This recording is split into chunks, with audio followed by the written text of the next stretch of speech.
امریکہ 24 گھنٹے میں ایران پر حملے کے لیے تیار۔ خبر ایجنسی رائٹرز کا دعویٰ، کہا کہ امریکی صدر نے ایران میں مداخلت کا فیصلہ کر لیا۔ ایران میں امریکی مداخلت کے لیے اگلے 24 گھنٹے اہم ہیں۔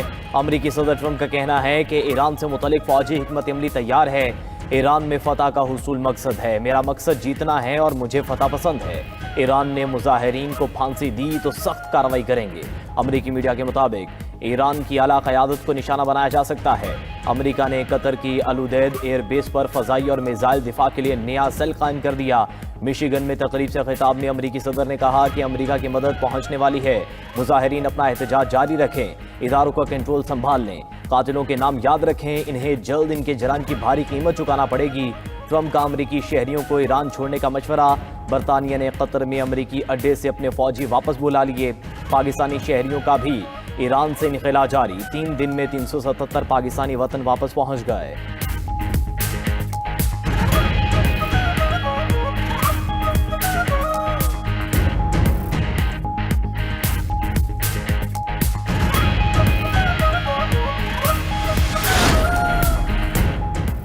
امریکہ نے حملے کے لیے ایران کے 50 اہداف چن لیے۔ ڈیلی میل نے دعویٰ کیا ہے کہ امریکی صدر ٹرمپ کو فوجی کارروائی کے لیے اہداف کی تفصیلی فہرست اور نقشے فراہم کر دیے گئے۔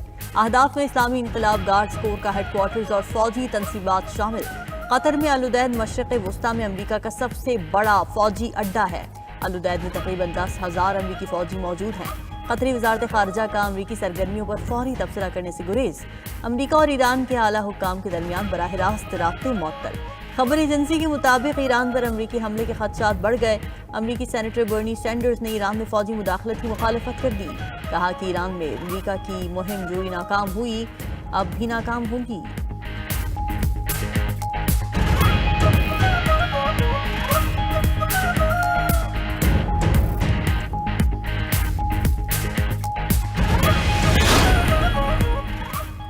امریکہ کی مدد کرنے والے ملکوں کو نشانہ بنائیں گے۔ ایران کی امریکی فوجی تنصیبات کے حامل ممالک کو وارننگ۔ ایرانی حکومت کا کہنا ہے کہ حملہ ہوا تو امریکہ اہداف کو نشانہ بنائیں گے۔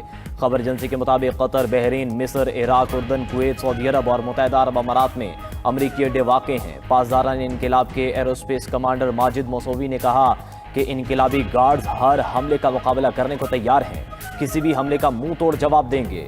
اسرائیل کے ساتھ جنگ کے بعد ایرانی میزائل کے ذخائر میں اضافہ ہوا ہے۔ ایرانی وزیر دفاع عباس عراقچی کا کہنا ہے کہ اسرائیل نے ہمیشہ امریکہ کو اپنی جنگوں میں گھسیٹنے کی کوشش کی۔ پرتشدد مظاہروں سے ہماری سڑکیں لہو لہان ہو چکی ہیں۔ اسرائیل کھلے عام کہتا ہے کہ اس نے مظاہرین کو جنگی ہتھیار دیے۔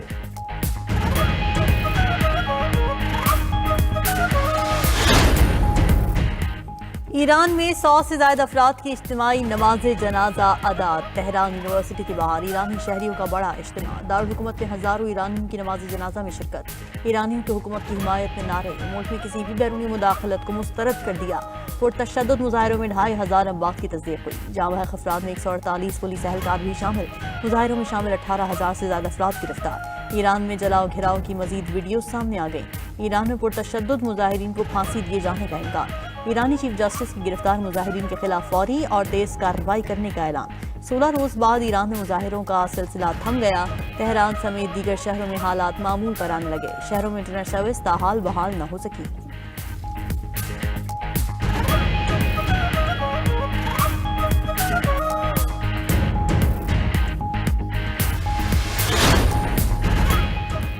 پچہتر ممالک کے لیے امریکی امیگرنٹ ویزوں کا پروسیس معطل۔ امریکی میڈیا کے مطابق پاکستان، افغانستان، ایران، بنگلہ دیش بھی فہرست میں شامل۔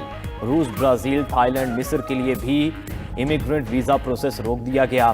آذربائیجان، آرمینیا، الجزائر، بیلاروس، بھوٹان کے نام بھی شامل۔ عراق، اردن، کویت، کرغزستان، قازقستان بھی فہرست کا حصہ۔ لبنان، کولمبیا، کیوبا، کمبوڈیا، مراکش، نیپال اور فلپائن بھی شامل ہیں۔ فیصلے کا اطلاق 21 جنوری 2026 سے ہوگا۔ امریکی میڈیا کے مطابق فیصلہ غیر قانونی امیگریشن کو روکنے کے لیے کیا گیا۔ پہلے سے منظور ویزوں پر سفر کی اجازت ہوگی۔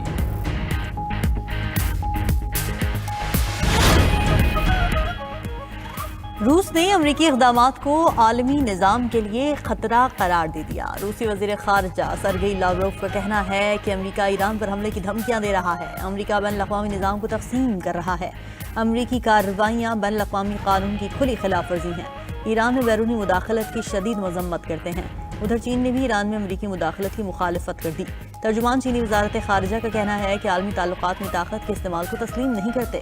سعودی عرب اور خلیجی ممالک کی امریکہ سے ایران پر حملہ نہ کرنے کی اپیل، کہا کہ کسی بھی حملے سے خطہ عدم استحکام کا شکار ہو سکتا ہے۔ ایسی کارروائی سے تیل کی عالمی منڈی متاثر ہوگی۔ امریکی حملے کے لیے اپنی فضائی حدود استعمال نہیں ہونے دیں گے۔ سعودی عرب کی ایران کو یقین دہانی۔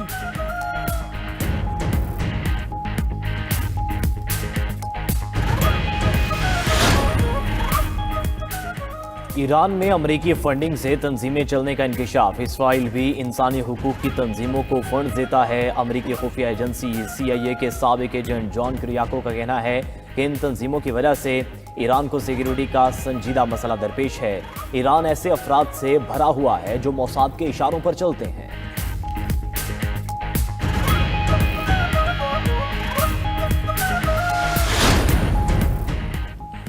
چین نے ملکی کمپنیز پر امریکی اور اسرائیلی سیکیورٹی سافٹ ویئرز کے استعمال پر پابندی لگا دی۔ چینی حکام نے کمپنیز سے کہا ہے کہ وہ قومی سلامتی کے خدشات کی وجہ سے امریکہ اور اسرائیل کے سائبر سیکیورٹی سافٹ ویئر کا استعمال بند کر دیں۔ یہ سافٹ ویئر خفیہ معلومات سے بیرون ملک منتقل کر سکتے ہیں۔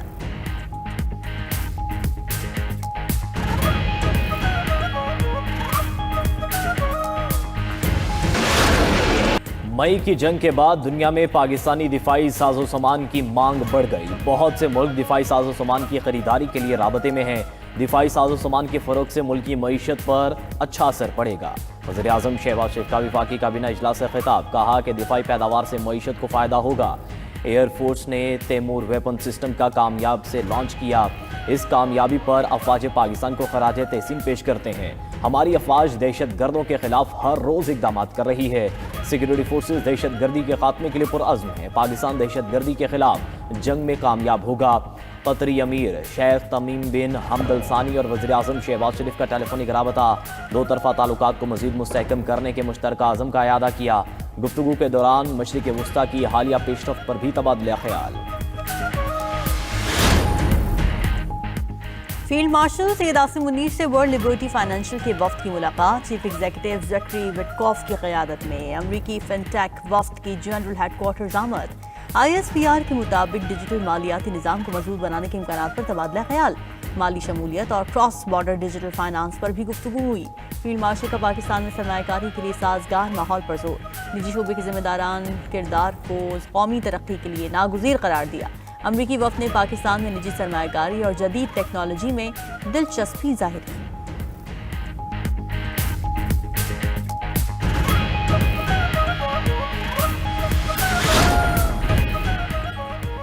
وزیر اعلیٰ خیبر پختونخوا سہیل آفریدی آج ایک روزہ دورے پر کراچی جائیں گے۔ سہیل آفریدی جام بحق PTI کارکن بلال محسود کے اہل خانہ سے تعزیت کریں گے۔